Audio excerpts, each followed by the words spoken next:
it is a ticks associated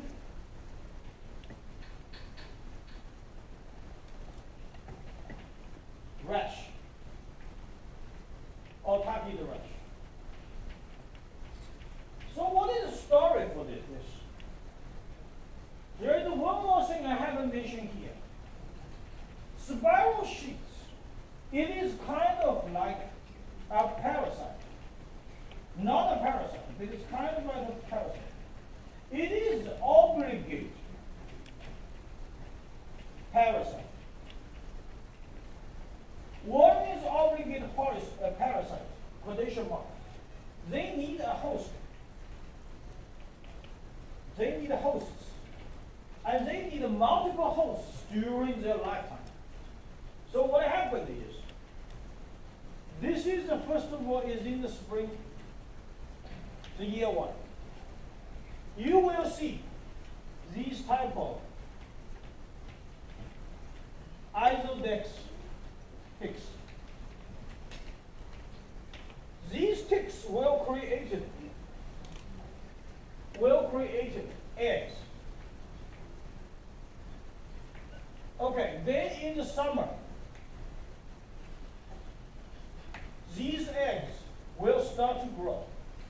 Start to grow with these smaller ones.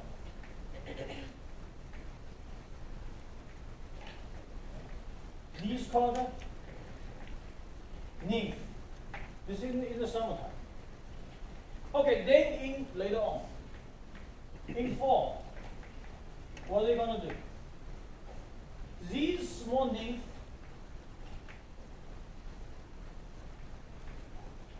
will find a mice.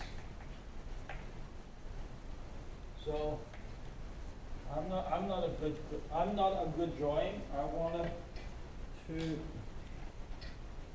I don't look at notes all the time, but I just want to draw here a little bit good.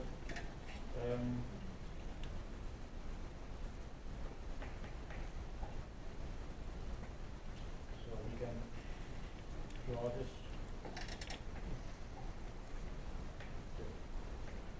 We're going to find a mice. Okay, that's the second time. So this is year 1. Once the nymph or the mice, they start to grow, the ticks will become up. So we go back, use this color. The ticks comes up. Okay, then the ticks comes up.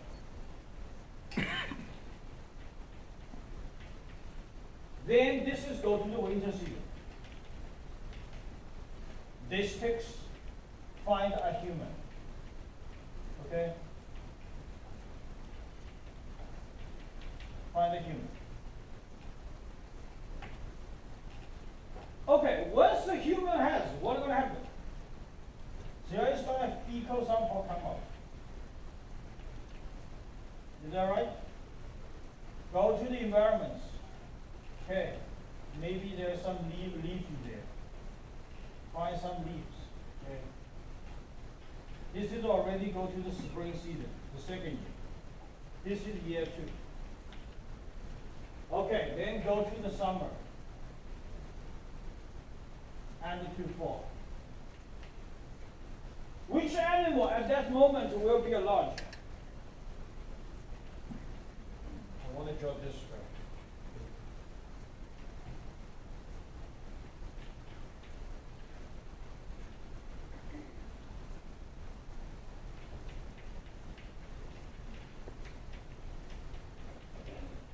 Then go here.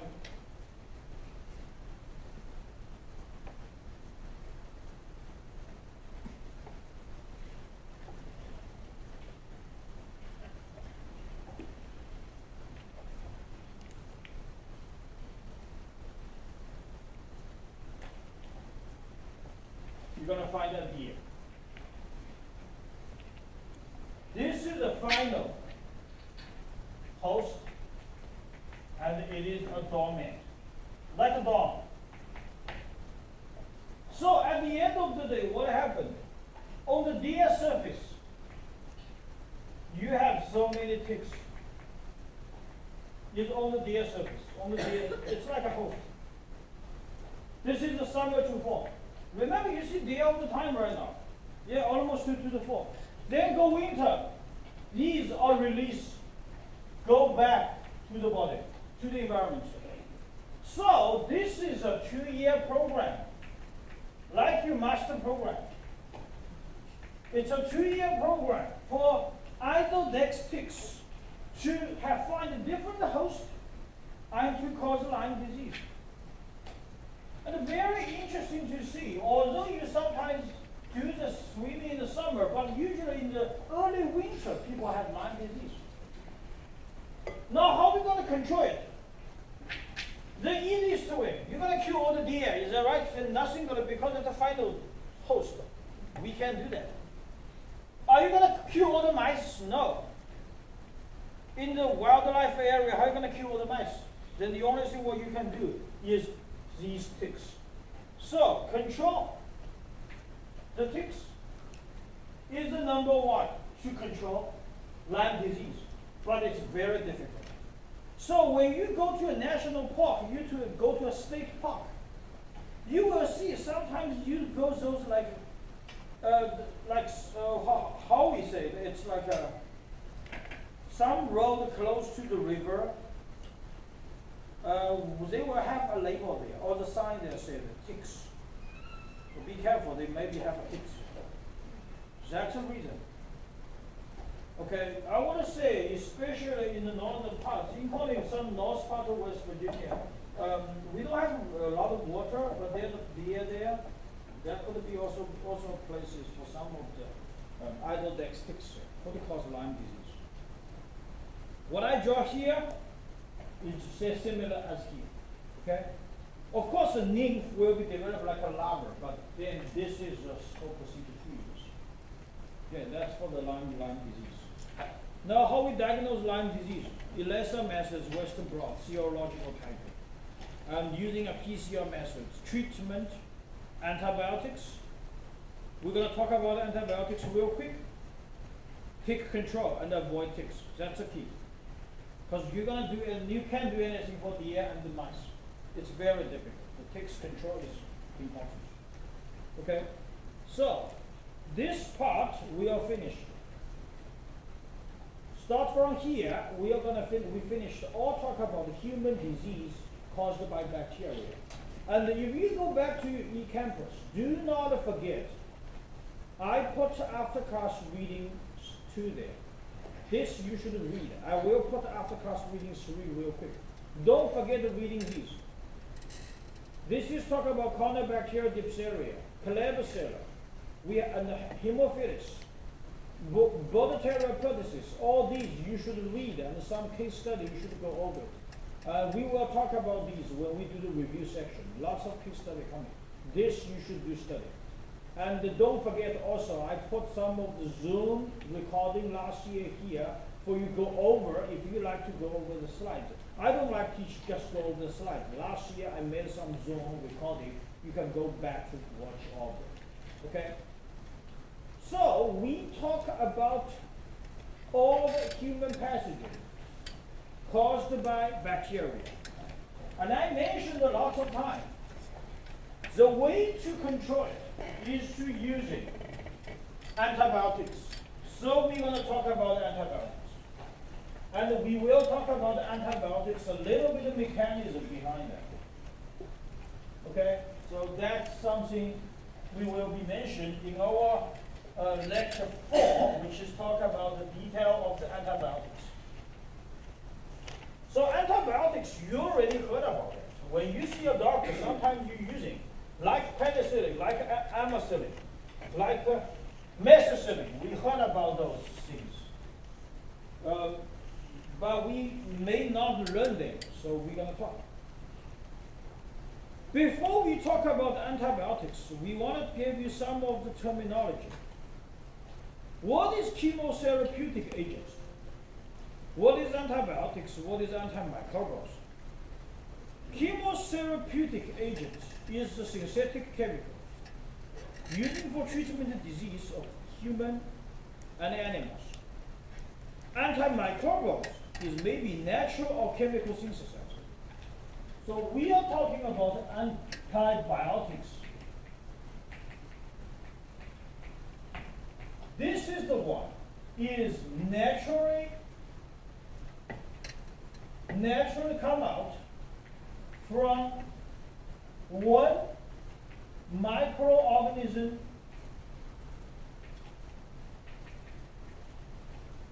to kill or inhibit another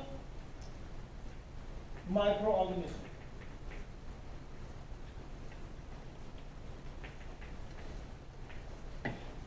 This is naturally comes out, usually come out there metabolic process. They say one microorganism. This usually is fungi.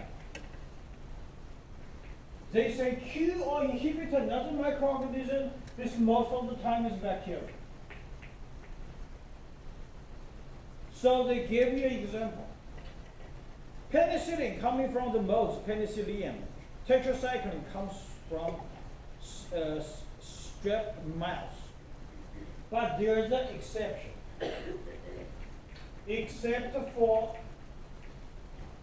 sulfur drug. This is a human-made chemical synthesizer, but they still belonging to antibiotics. I don't know why, but I just tell you. This is the exception. The sulfur drug, sulfamates, we call them antibiotics, but it is synthesized. This is the history for the antibiotic therapy, how they comes out. At the beginning, they used the treatment is syphilis. That is the reason every time when I talk about the antibiotics, I follow and talk about syphilis. Paul Ehrlich discovered salvarothin using to treat syphilis. That's what I'm telling you. Back 150 years to 200 years, almost 120 years, syphilis is a severe sexual transmitted disease globally.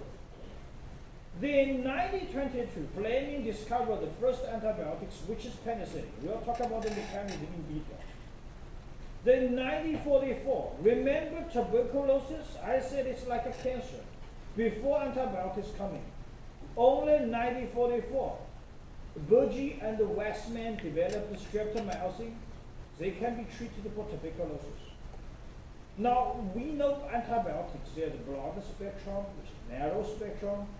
The first one, carbamazepine, which is chloroform, coming out in 1947. Started just about 70 years ago. Antibiotics used to treat human disease. It is a great creation for the world. Think about it, if no antibiotics, you're not only going to have coronavirus or those things, you're going to be filled with all the other bacteria disease. No way you can treat it. But what's the problem comes out later? People are using antibiotics more often, more frequently. Even you don't need it, you still use it. They become more and more antibiotic resistant. That is a national risk. So when you see here, give you flashback a little bit of history, you can see it's developed one by one. And every achievement is conquer some of the global risk. And I believe for COVID-19, it will have some drugs comes out later. Okay, you see the news all the time. This is what's the history for development of the science. This is an example for penicillin. The penicillin which is there, this is a bacteria. When you inoculate the bacteria, you see the transparent zone surrounded it. That means the bacteria has been killed. Now we want to talk about some of the terminology before we go over there. Antibiotic drugs, we talk about selective toxicity, which means you kill or inhibit the bacteria. That needs to be damaging host as little as possible, which means our human being has to be safe. Therapeutic dose, the drug level required for clinical treatments. We will mention minimal inhibitory concentration because we need to make sure the dose is the lower as possible. What is toxic dose? A drug level at which drug becomes too toxic for the patient. Then we come out with therapeutic index, ratio toxic dose divided by therapeutic dose. This should be the smaller the better. because toxic dose should be, this should be the higher the better. Because toxic dose should be higher, therapeutic dose should be lower. Okay.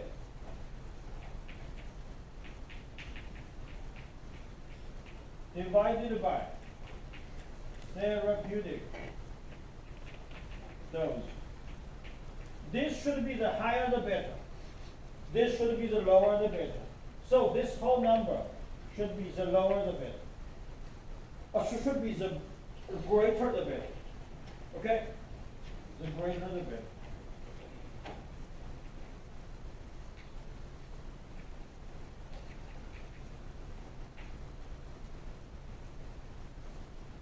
Side effects, you know that using antibiotics, you more or less have some side effects. Some of them has allergy. So if you remember, using penicillin does not mean anybody can use penicillin. Some people have to do a skin test. If you have a swelling on your skin, you can't use it because you're allergic to penicillin. So people usually going to ask you, are you allergic to some of the antibiotics when you go to see a doctor? That's one of the side effects. Another one, if you continuously use antibiotics, what are you going to have? Maybe diarrhea. Because the normal bacteria in the intestine is being killed. Okay, that's another side effect, very obvious. Now, narrow spectrum drugs only attacking gram-positive or gram-negative bacteria. Therefore, we come another terminology, broad spectrum drugs, attacking both gram-positive, gram-negative bacteria. Then we mentioned already, cidal agent, curing bacteria, static inhibit growth. So these are the terminology we wanted to mention. Now next one is important. We will practice this in the lab. So we just make sure it's a little bit easy here, okay? This is called Kirby-Boer test. This is a qualitative test to see the minimal inhibitory concentration of a bacteria. So what they do? I'm gonna do is spread the bacteria on the agar plates. This agar plates is very special. It's Muller-Hilton agar. This is not a general agar. Muller-Hilton agar. We spread the bacteria. Then what we're going to have? We will have a presser. The picture there is a presser. The presser hold on lots of the tubes. Every tube, there is an antibiotic disc. Okay, so we're going to put those discs. And on those discs usually have a name and a concentration of the antibiotics. So for example, tetracycline TE, they usually write 10, which is 10 milligram. Penicillin, they usually put PE 5 gram, 15 gram. And others like tetracycline, chlamydia, and they put 20. And they sometimes, like amoxicillin, they put like 15. These are acronym and also the concentration. Then they do the incubation. After incubation, you will see a transparent zone surrounding the disc. And then you use a ruler to measure the diameter. This diameter is inhibitory zone, which is used in millimeter. And you have to compare a standard table to know whether the bacteria is susceptible, intermediate, or resistant to this antibiotics. So this method, we know the inhibitory zone to certain concentration of the antibiotics. That's why we say it's a semi-quantitative. So that's called Kirby-Boer test. We will test in the lab. This is the E-test, another one. So how to do an E-test? You put the bacteria there. Then you put all those strips. So this one, you're going to have all the bacteria. Okay? Put the bacteria there. Then you're going to have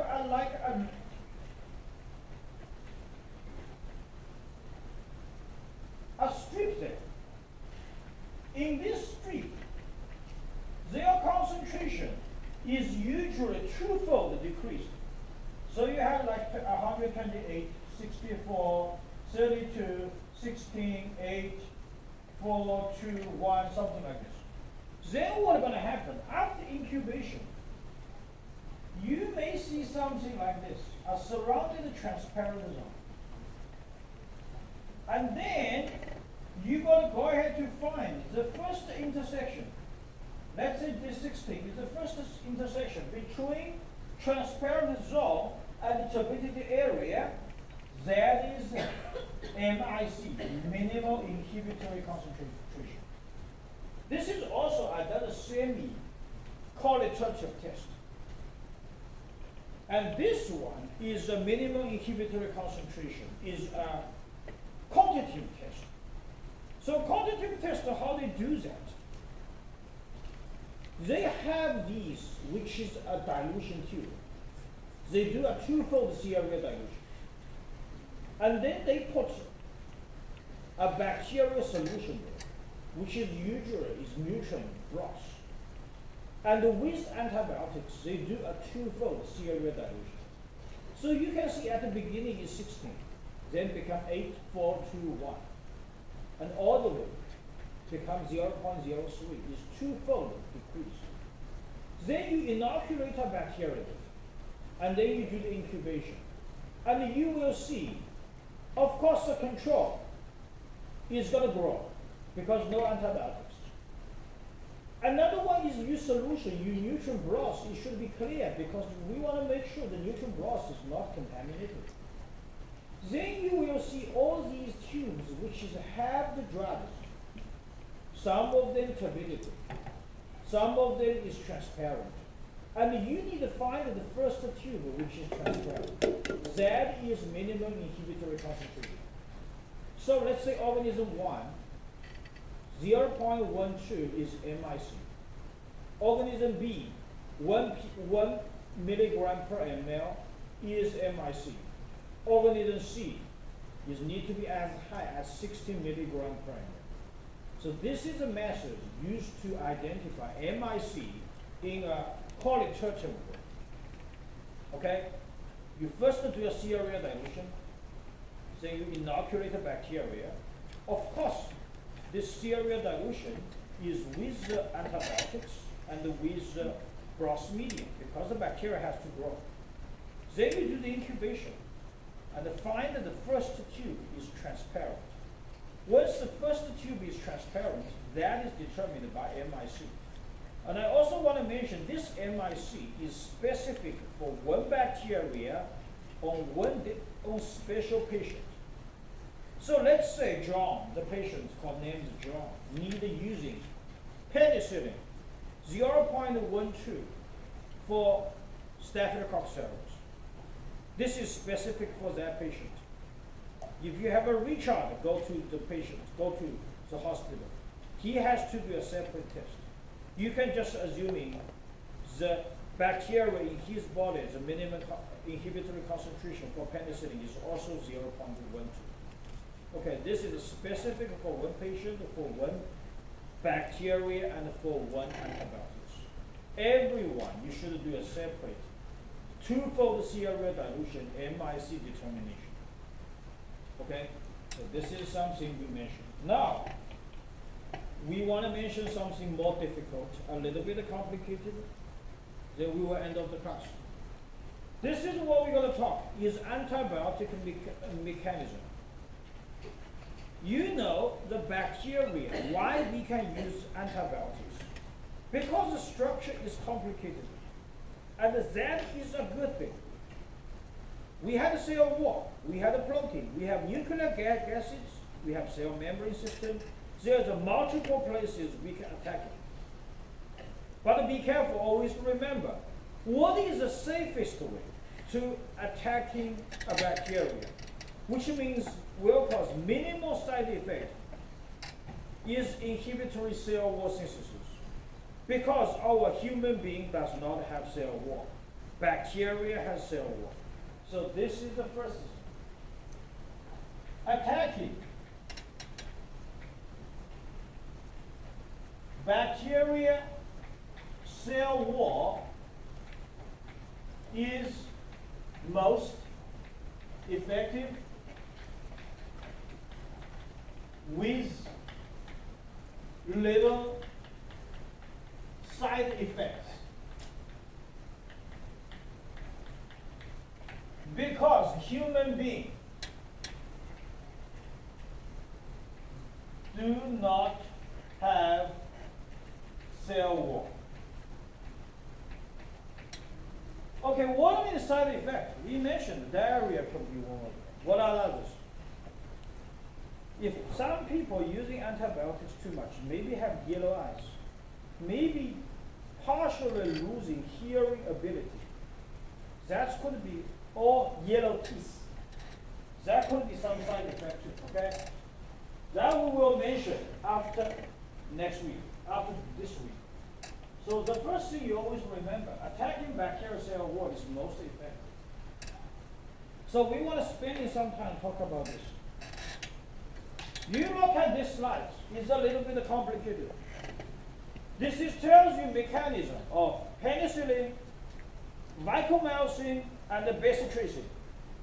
This is a good slide for study, where we connected lots of the knowledge what we already learned. So we want to talk about that.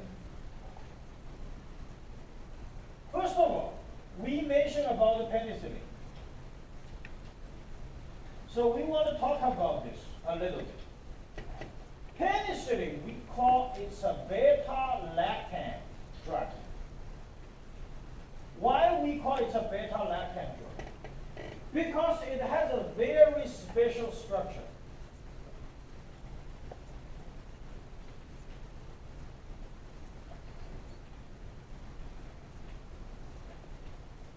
It's a beta-lactam link.